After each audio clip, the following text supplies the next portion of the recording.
Bizkaiko Foru Aldundiko gizarte ekintzako diputatu Pilar Ardanzak eman die hasiera gizarte arloko 24. jardunaldiei. Gaia zahartze aktiboa izan da.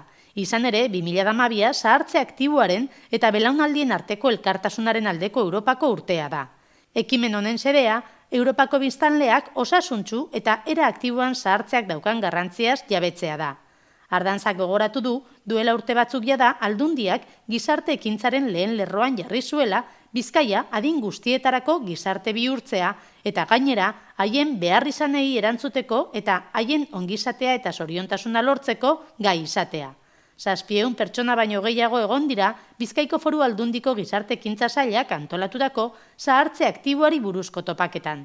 Topaketa Bilboko Euskalduna jauregian eginda eta Europako hainbat aditu egon dira.